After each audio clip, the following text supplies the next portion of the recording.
Shalom Bapak Ibu yang saya kasih dalam Tuhan Yesus Kristus. Puji nama Tuhan Bapak Ibu, hari ini kita kembali bertemu dalam ibadah online Gereja CKI Mahanaim Blitar. Dan hari ini dalam rangka memperingati kenaikan Sang Juru Selamat kita, Tuhan Yesus Kristus. Dan biarlah melalui peristiwa ini semakin menguatkan iman kita bahwa Dia Tuhan yang besar, Dia Tuhan yang penuh kuasa. Haleluya. Mari kita datang kepada Tuhan. Kami bawa hati kami bersyukur kepadamu Tuhan. Kami bawa hidup kami menaikkan segala hormat kemuliaan bagi-Mu. Terima kasih Tuhan. Kau Tuhan, penolong dalam hidupku. Ku percaya hanya kepada-Mu. Kau pegang tanganku dan tuntun langkahku. Yesus, Kau perlindunganku. Kau Tuhan, kekuatan dalam hidupku, penolongku dalam kesesakan. Kau gunung batuku dan pertahananku. Yesus, Kau kemenanganku. Yesus, padamu ku berseru, Kaulah penyelamatku. Terpujilah Kau Tuhanku. Dulu ku memuji nama-Mu sepanjang umur hidupku. Terpujilah Kau Tuhanku di atas segalanya. Sebab Kaulah segalanya dalam hidup kami Tuhan. Terima kasih Tuhan. Kau Tuhan penolong, Kau Tuhan penolong dalam hidupku. Ku percaya hanya kepada-Mu. Kau pegang tanganku dan tuntun langkahku. Yesus, Kau perlindunganku. Mari berseru kepadanya. Kau Tuhan, kekuatan dalam hidupku, penolongku dalam kesesakan. Kau gunung batuku dan pertahananku. Yesus, Kau kemenanganku. Mari sembari katakan, Yesus, padamu ku berseru, Kaulah penyelamatku. Terpujilah Kau Tuhanku.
percaya padamu.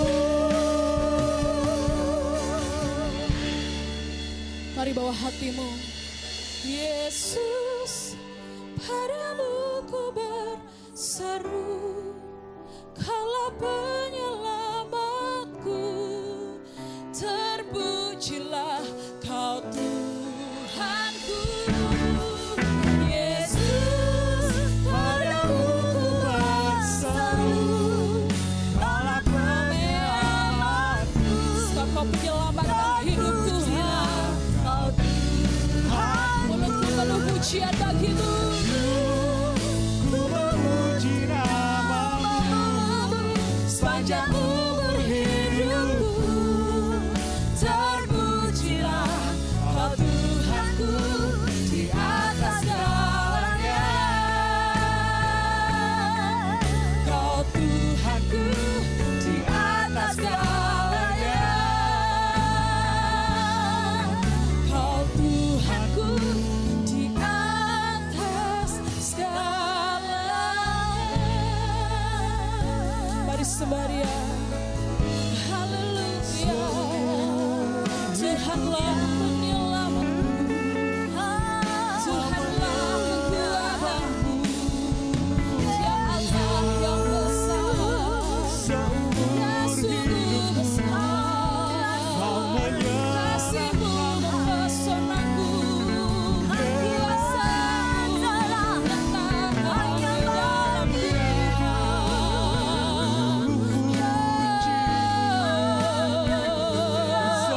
Haleluya. Ya Bapa, tiada yang seperti-Mu. Allah yang berkuasa, yang naik ke surga. Kau kuasa, Kau berkuasa Tuhan.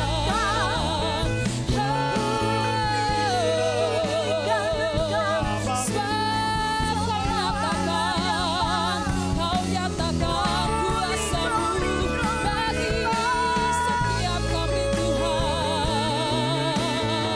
Yesus,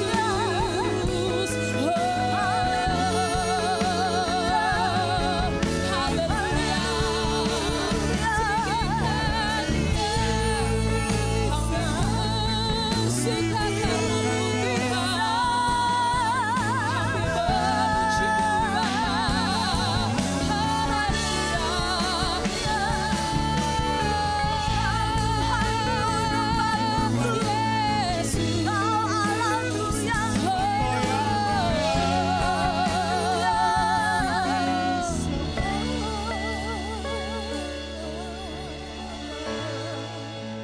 Biar seluruh makhluk Tuhan menyatakan kebesaran-Mu,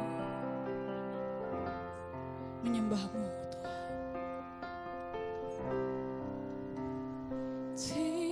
Tinggikan diri-Mu mengatasi langit. Kebesaran-Mu Tuhan mengatasi bumi. Tinggikan diri-Mu mengatasi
Suaramu katakan, tinggikan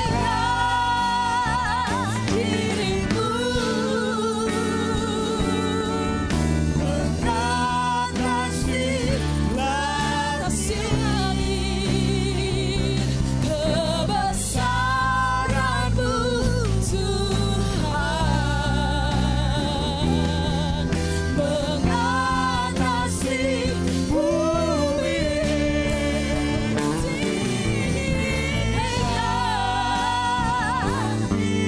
Tinggikan dirimu Tuhan, mengatasi langit, kemuliaan-Mu, kemuliaan-Mu Tuhan, kemuliaan-Mu Tuhan, kemuliaan-Mu Tuhan. Sekali katakan kemuliaan-Mu, kemuliaan-Mu Tuhan,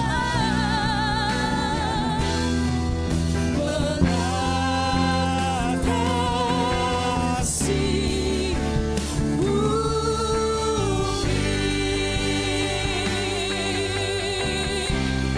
Haleluya. Kami mau meninggikan Engkau lebih lagi ya Bapa. Bertahtalah atas pujian penyembahan kami. Haleluya. Amin. Puji nama Tuhan Bapak Ibu. Mari kita bersuka cita buat kebaikan Tuhan dalam hidup kita.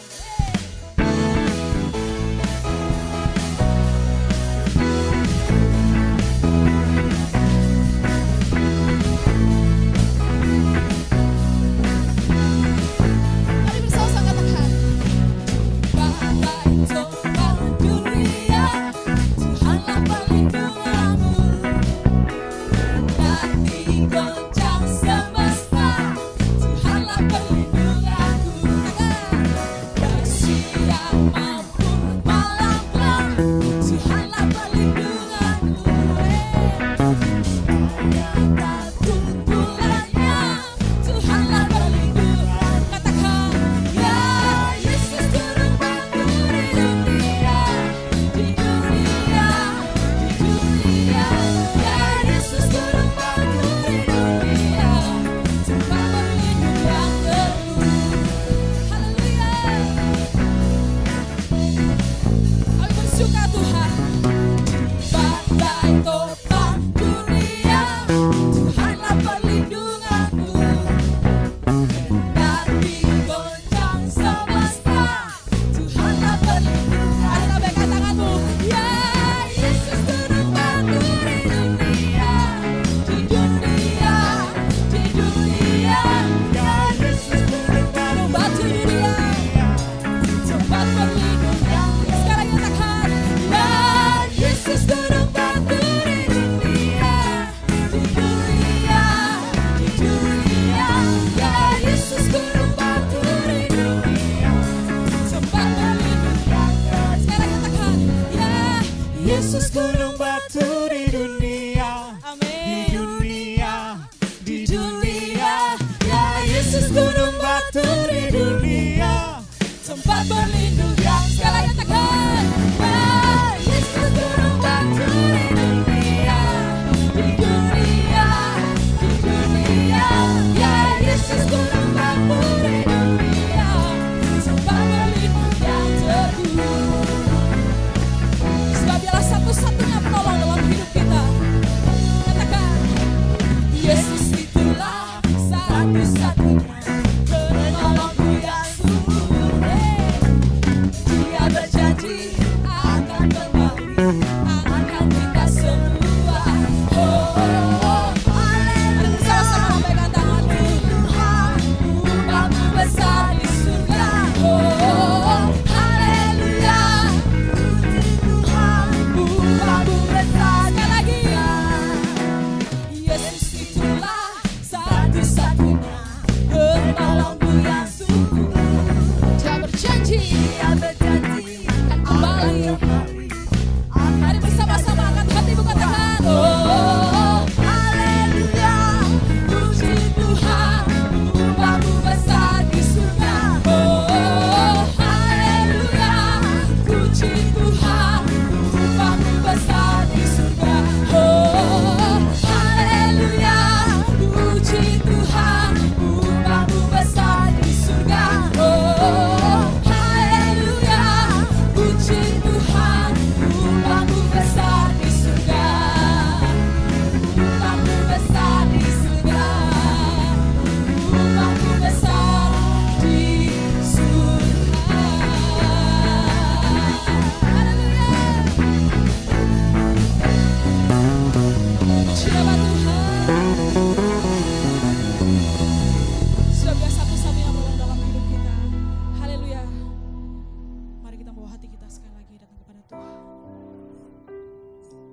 kuat tangan-Mu Tuhan, membimbing kami melewati hari-hari kami. Mampukan kami Bapa, bersama dengan Engkau Tuhan.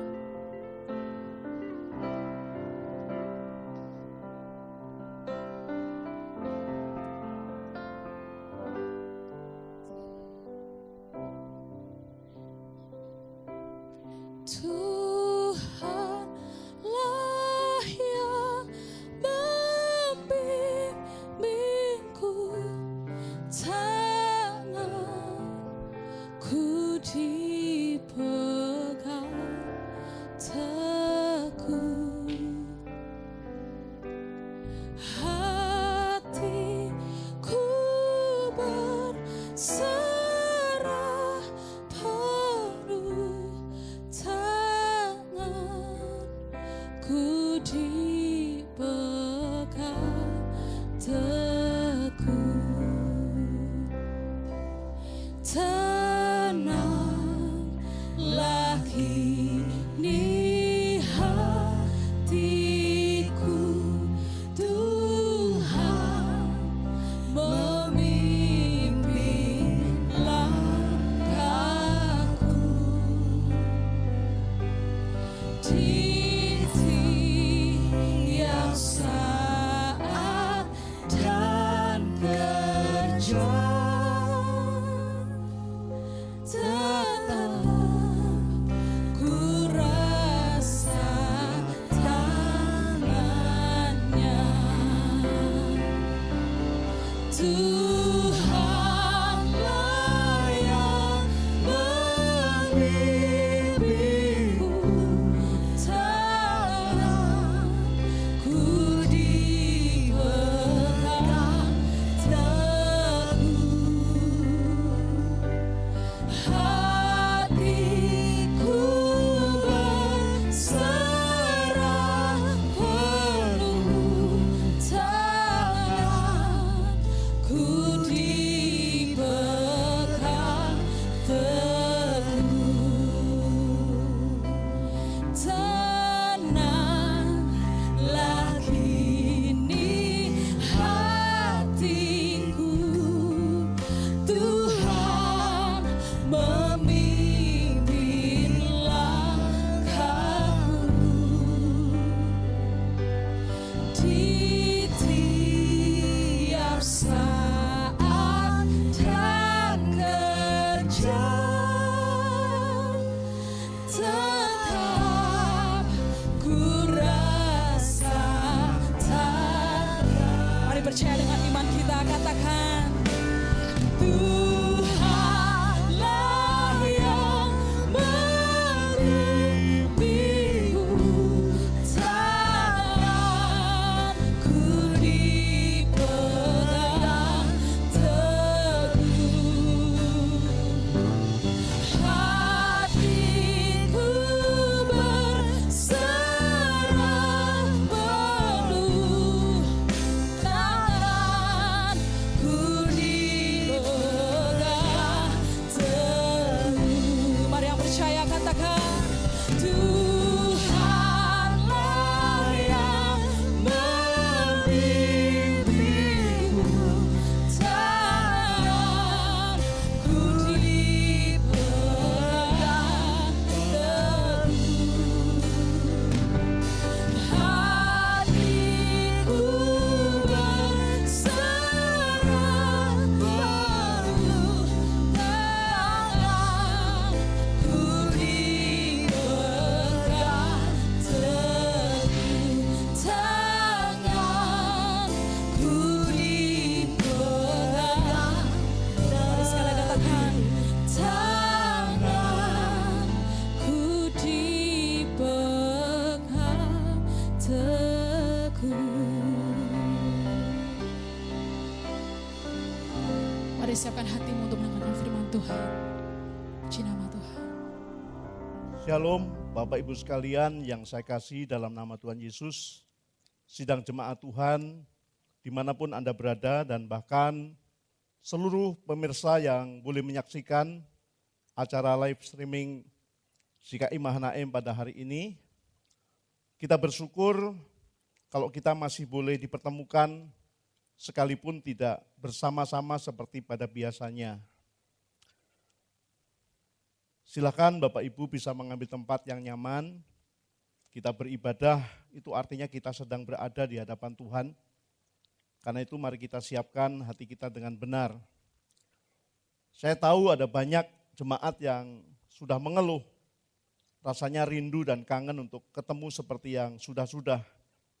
Dan kita pun juga terus berdoa, sehingga sebisa mungkin pandemi ini bisa segera selesai dan kita dapat berkumpul kembali seperti yang lalu. Namun tidak seorang pun yang tahu kapan virus ini akan berakhir. Itu sebabnya gereja dan dalam hal ini koordinator ibadah telah mengupayakan untuk membuat acara live streaming hari ini dan mereka persiapkan dengan sedemikian rupa. Karena itu saya harapkan jemaat juga dapat merespon, tidak sekedar menyaksikan, menonton acara ini, tetapi dengan sikap hati beribadah kepada Allah. Sehingga saya percaya acara ini akan boleh memberkati Bapak Ibu sekalian.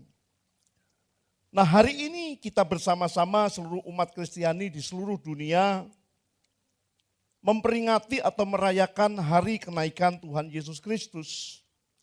Dan memang ini adalah salah satu hari raya yang terus diperingati, dirayakan dari tahun ke tahun. Sebab memang ini adalah merupakan rangkaian dari karya keselamatan Allah di dalam Kristus Yesus Tuhan.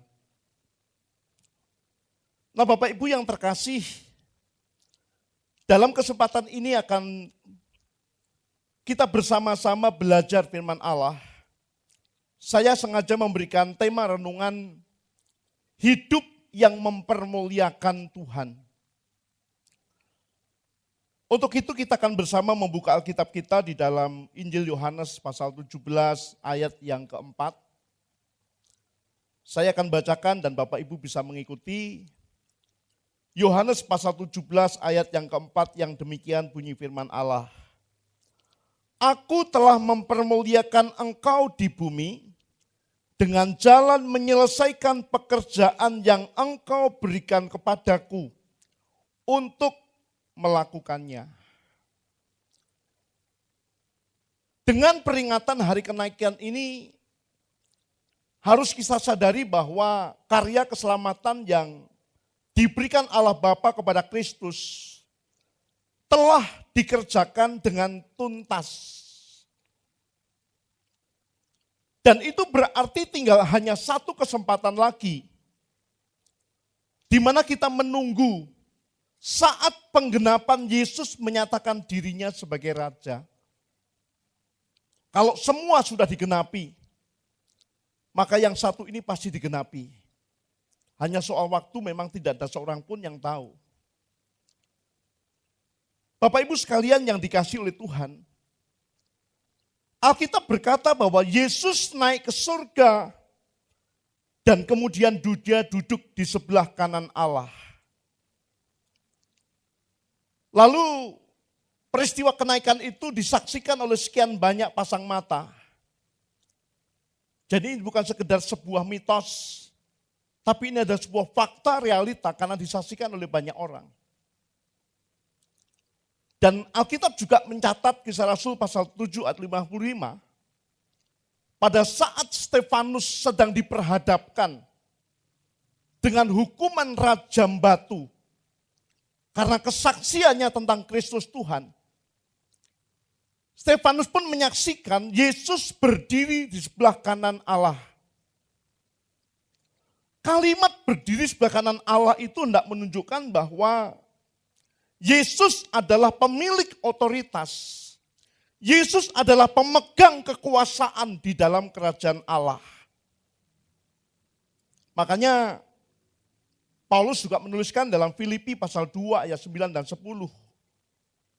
Allah sangat meninggikan dia dan mengaruniakan nama di atas segala nama. Supaya dalam nama Yesus bertekuk lutut segala yang ada di langit yang ada di atas bumi, yang di bawah bumi, dan segala lidah mengaku Yesus Kristus adalah Tuhan bagi kemuliaan Allah. Jadi memang Yesus sudah ditetapkan oleh Allah sebagai pemegang pemerintahan nantinya di dalam kerajaan Allah. Dan Ibrani juga mencatat dalam Ibrani 9 ayat 28. Ia akan menyatakan dirinya sekali lagi tanpa menanggung dosa untuk menganugerahkan keselamatan kepada mereka yang menantikan Dia. Sebabnya keselamatan itu memang hanya ada di dalam nama Tuhan Yesus Kristus dan tidak ada di tempat yang lain atau di dalam nama yang lain. Nah, Bapak Ibu sekalian, saya percaya semua orang percaya merindukan untuk nantinya dimuliakan bersama dengan Kristus. Tapi pertanyaannya adalah, apakah kita sudah hidup untuk memuliakan Allah? Kalimat yang kita baca dalam Yohanes 17 ayat 4, memang itu adalah kalimat doa yang diucapkan oleh Tuhan Yesus. Tetapi Yesus bukan hanya mengucapkan dalam bentuk kalimat doa. Sebab Yesus telah mewujudkan karya keselamatan itu dengan tuntas. Itu sebabnya sebelum dia mati, sebelum dia menyerahkan hidupnya, dia juga berkata, sudah selesai. Nah, Bapak Ibu yang terkasih, bicara hidup mempermuliakan Allah adalah di mana hidup itu betul-betul ditempatkan di dalam tujuan dan tanggung jawab yang benar, seperti yang dikehendaki oleh Tuhan. Dan mewujudkan hidup untuk kemuliaan Allah itu tidak cukup hanya melibatkan sebagian, tetapi harus melibatkan segenap, seluruh totalitas hidup kita itu. Karena itu saya akan tunjukkan kepada jemaat Tuhan, sedikitnya ada 3 hal. Yang pertama, bukti bahwa Yesus tidak hanya mengucapkan kalimat mempermuliakan Allah itu dengan kalimat doa. Tapi betul-betul dia wujudkan itu dalam tindakan selama dia diberikan kesempatan hidup di atas muka bumi ini.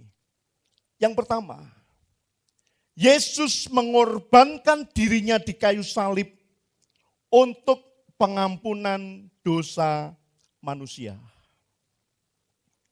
Kenapa harus Yesus yang ada di salib? Sebab memang tidak seorang pun manusia yang bisa mengupayakan dengan segala kekuatan, amal saleh, kebaikan untuk menyelesaikan masalah dosa yang ada pada dirinya. Itu sebabnya inisiatif untuk mengadakan penebusan dosa, pengampunan dosa itu, Allah datang dari Allah dengan cara mengutus Yesus datang ke dalam dunia, mati di salib dalam rangka menebus dosa umat manusia. Nah, dalam proses beriman, kita memang harus percaya kepada salib Kristus. Tetapi percaya kepada salib Kristus belum cukup buat kita.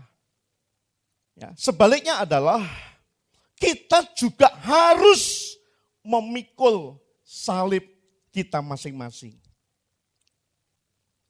Dalam Lukas pasal yang ke-14 ayat yang ke-27. Mari kita akan perhatikan bersama-sama. Lukas pasalnya yang ke-14 ayatnya yang ke-27.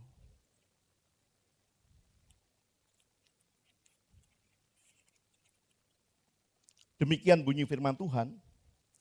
Barang siapa tidak memikul salibnya dan mengikut aku, kata Tuhan, ia tidak dapat menjadi muridku.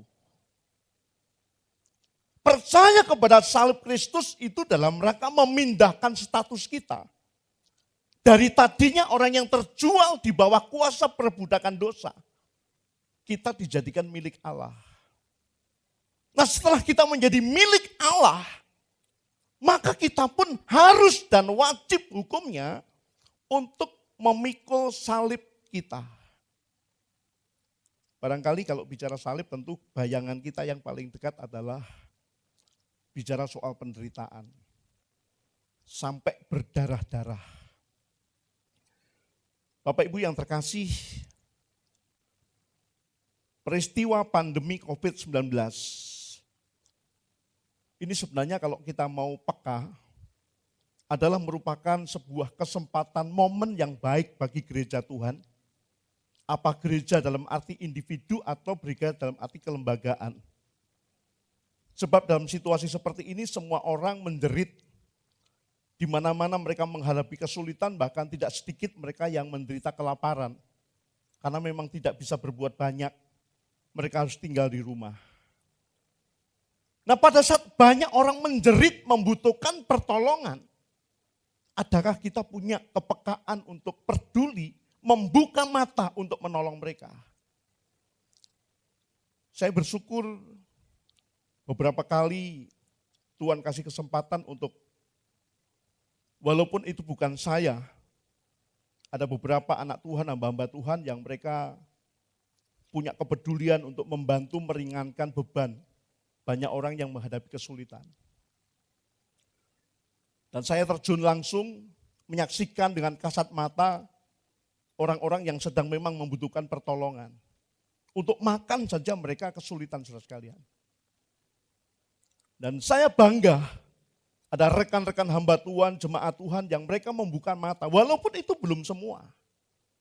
Tapi itu sebagai bentuk di tengah sendirinya sendiri menghadapi kesulitan, dia tidak egois hanya memikirkan dirinya sendiri, tapi dia juga peduli kepada orang lain. Ada salah satu teman pendeta di desa, saya telepon dia. Saya tanyakan gimana kabarnya, apakah semua sehat? Dan dia bilang, puji Tuhan Pak, saya sehat, kami keluarga sehat semuanya. Tapi ada masalah. Ya, dia ini gerejanya kecil, jemaat mungkin tidak ada 15 orang. Anda bisa bayangkan jemaat kumpul saja mungkin uang persembahan tidak cukup untuk hidup mereka. Makanya teman saya ini dia punya kerja sampingan sebagai seorang pengajar honorer. Ya, lalu dia berkata begini, satu-satunya alat yang saya gunakan untuk mengajar secara online ya hanya HP saya satu-satunya. Nah anak saya butuh hiburan karena mereka tidak bisa kemana-mana. Nah televisi saya rusak Pak. Ya, spontan saya bilang, oke, datang aja ke rumah, bawa saja televisi saya. Bapak Ibu, saya belajar dalam hal ini. Ya, bicara pikul salib itu salah satunya juga termasuk bagaimana kita menyelipkan ego kita, kepentingan pribadi kita demi menolong orang lain yang memang mereka membutuhkan pertolongan. Maka tadi saya bilang, kita tidak cukup hanya percaya kepada salib Kristus. Tetapi kita juga harus memikul salib kita masing-masing. Karena tadi Yesus berkata, barang siapa tidak memikul salibnya, ia tidak layak untuk menjadi muridku. Dan Yesus telah melakukan hal itu. Yang kedua, Yesus mengajarkan kebenaran sebagai tantangan kehidupan. Sadar tidak ketika kita minta dimuliakan di dalam kerajaan Allah, maka dalam kerajaan itu tentu ada tatanan kehidupan. Kita tidak bisa hidup suka-suka. Itu sebabnya selagi dia di dunia, dia ajarkan tatanan kebenaran itu lewat firman Allah, lewat Injil yang dia beritakan.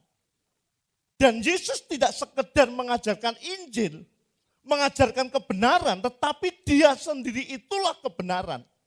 Maka dia berkata, akulah jalan kebenaran hidup, di mana tidak seorang pun sampai kepada Bapa kalau dia tidak melalui aku. Nah Bapak Ibu yang terkasih, kalau kita ingin hidup di dalam kebenaran, memang kita harus belajar kebenaran itu. Kita harus mengerti kebenaran itu. Tapi mengerti, belajar, tahu banyak tentang kebenaran belum cukup. Kita harus menghidupi kebenaran itu. Ada ayat yang saya kira buat kita semuanya harus kita renungkan bersama-sama Bapak Ibu yang terkasih. 1 Yohanes pasal 2 ayat yang ke-6. 1 Yohanes 2 ayat 6 dikatakan begini. Barang siapa mengatakan bahwa ia ada di dalam dia, di dalam Kristus, ia wajib hidup sama seperti Kristus telah hidup. Ada kata wajib hidup sama seperti Kristus hidup. Ini saya kira yang tidak mudah. Makanya menjadi Kristen itu artinya hidup sebagaimana Yesus hidup. Hidup yang pernah dijalani 2000 tahun yang lalu. Itulah yang seharusnya kita adaptasikan dalam hidup kita hari ini. Dan itulah sesungguhnya makna Kristen yang sesungguhnya. Sehingga kalau hidup kita mengikuti teladan gaya hidupnya Yesus, saya yakin dimanapun kita berada, maka hidup kita akan menjadi berkat. Menjadi teladan bagi banyak orang. Dan Tuhan pasti akan dipermuliakan. Nah, tingkat kesulitan kita apalagi kita sebagai hamba-hamba Allah. Selain kita belajar mengerti firman Allah, tapi bagaimana firman yang kita pelajari, kita hidup, kita mengerti itu kita hidupi dalam hidup kita. Sehingga tidak saja mengajar, tapi hidup kita benar-benar menjadi teladan bagi orang lain. Yesus telah mengajarkan kebenaran, dan dia sendirilah kebenaran itu. Yang ketiga, Yesus hidup dalam ketaatan kepada Bapa. Itu sebabnya dia dibangkitkan dari kematian. Nah, kuasa kebangkitan terjadi semata-mata bukan karena dia adalah anak Allah. Tapi Alkitab berkata karena ketaatan itulah, maka tidak ada kuasa apapun yang bisa menahan dia dalam kematian itu. Ketaatan itu yang memungkinkan Bapa membangkitkan dia dari kematian. Sehingga dikatakan maut tidak bisa menghalangi untuk Yesus bangkit dari kubur. Nah, Paulus mengajarkan kita, yang ku kehendaki adalah mengenal dia dan kuasa kebangkitannya. Bicara kuasa kebangkitan, itu bicara ketaatan seperti yang ada pada Tuhan Yesus Kristus. Karena itu dalam Ibrani pasal 5, ayat yang ke-8 dan ke-9, Ibrani 5 ayat 8-9 dikatakan begini, dan sekalipun ia adalah anak, ia telah belajar menjadi taat dari apa yang telah diceritanya.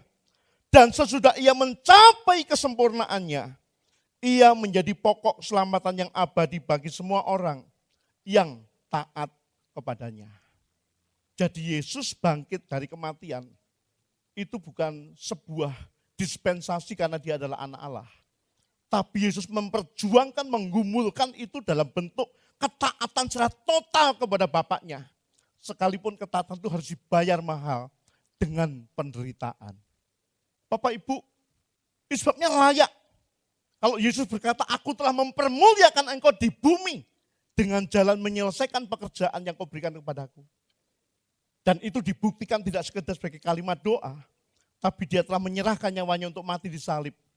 Ia telah menjadi sebuah kebenaran yang patut diteladani semua orang. Dan ia taat sampai mati demi melakukan kehendak Bapa di surga. Karena itu belajar dari kasus para murid. Ya, saya merenungkan ini luar biasa Bapak Ibu. Murid-murid itu mengalami perubahan total. Mereka punya loyalitas yang tinggi. Menjadi orang-orang yang militan dalam melayani pekerjaan Allah. Justru pada saat Yesus secara fisik tidak bersama dengan mereka. Kenapa bisa begitu? Bukan berarti Yesus gagal tidak mampu merubah hidup mereka. Tapi tentu yang pertama karena mereka telah memberikan segenap hidup. Mereka telah memiliki respon yang benar, sikap hati yang benar terhadap anugerah Allah. Dan mereka punya komitmen yang sangat tinggi untuk mereka berani bayar harga. Dan walaupun secara fisik Tuhan tidak menyertai mereka, Tuhan tidak pernah membiarkan mereka jalan sendiri. Yohanes 14 ayat 18 mengatakan, aku tidak membiarkan kamu berjalan seperti yatim piatu tidak. Tapi Tuhan memberikan Roh Kudus sebagai kuasa yang memberikan mereka kemampuan untuk mereka bisa menyelesaikan setiap pekerjaan Tuhan. Karya misi Allah yang dipercayakan kepada mereka semuanya. Bapak Ibu terkasih, sekali lagi saya katakan, semua kita merindukan untuk kita dimuliakan bersama dengan Kristus. Tapi pertanyaannya hari ini adalah, apakah selama kita hidup, hidupmu sudah memuliakan Allah? Memuliakan Tuhan tidak cukup hanya dengan menyanyi, memuji Tuhan, memberikan sebagian harta kita untuk pekerjaan Tuhan, tidak. Tetapi memuliakan Allah itu harus melibatkan segenap totalitas hidup kita. Bagaimana kita harus menyalibkan diri kita. Bagaimana kita menghidupi firman Allah. Dan bagaimana kita punya ketaatan secara total kepada kedaulatan Tuhan. Walaupun ketaatan itu harus kita bayar dengan mahal. Kalau perlu kita menderita, bahkan nyawa kita pun kita pertaruhkan. Asal Tuhan disenangkan. Kiranya dengan renungan ini akan tetap memberikan kekuatan kita. Sekalipun di tengah kondisi pandemi COVID-19 yang sampai hari ini belum selesai. Kita terus berdoa dan tetap ikuti protokoler yang ditetapkan pemerintah. Sebagai wujud ketaatan kita kepada Tuhan. Hormat kita, taat kita kepada pemerintah. Kita terus berharap COVID segera berhenti. Namun kalaupun tidak, kita tidak kehilangan gairah semangat kita untuk kita terus hidup. Melayani Tuhan, mempermuliakan nama Allah. Supaya nama Tuhan semakin dimuliakan. Sebab untuk itulah kita dipanggil. Seperti Kristus berkata, aku datang bukan untuk dilayani, tapi untuk melayani dan memberikan tebusan sebagai ganti dosa umat manusia.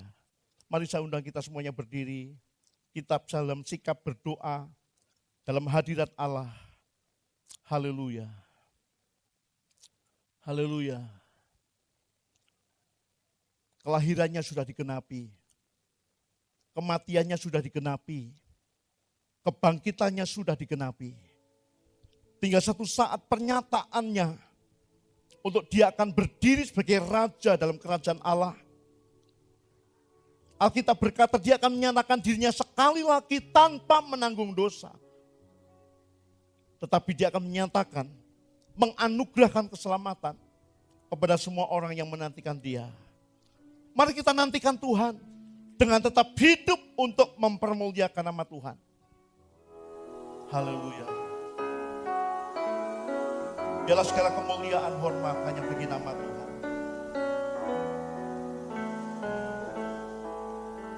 Sama-sama katakan mulia, mulia.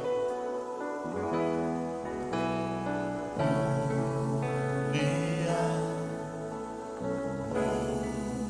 mulia bagi anak Tuhan. Mulia, mulia, mulia bagi anak domba. Sekali lagi katakan mulia, mulia. Mulia, mulia bagi anak domba. Mulia, mulia, mulia bagi anak domba. Bapa Engkau mulia dan layak dipuji, yang duduk di tahta dan yang akan memerintah selamanya atas semua yang. Bapa Engkau mulia, Bapa Engkau mulia dan layak dipuji, yang duduk di tahta dan yang akan memerintah selamanya atas semua yang diberi, atas semua yang diberi, atas semua yang diberi. Mari kita bersama berdoa. Bapa di surga, terima kasih buat kebenaran firman-Mu. Kenaikan Kristus meninggalkan teladan yang sangat baik bagi kami sebagai orang yang beriman dan percaya kepada Tuhan. Tidak saja kami percaya kepada karya salib yang menebus dosa kami, tapi Kamu belajar menyalibkan diri kami sendiri Tuhan. Baik kami mematikan hidup lama kami yang tidak berkenan kepada Engkau. Menyalipkan segala bentuk ego kami untuk kami tidak peduli kepada orang lain. Bila dengan terjadinya peristiwa wabah pandemi ini Tuhan, mengajar kami untuk kami membuka mata kami selebar-lebarnya. Sebab ada banyak orang yang sedang menghadapi kesulitan.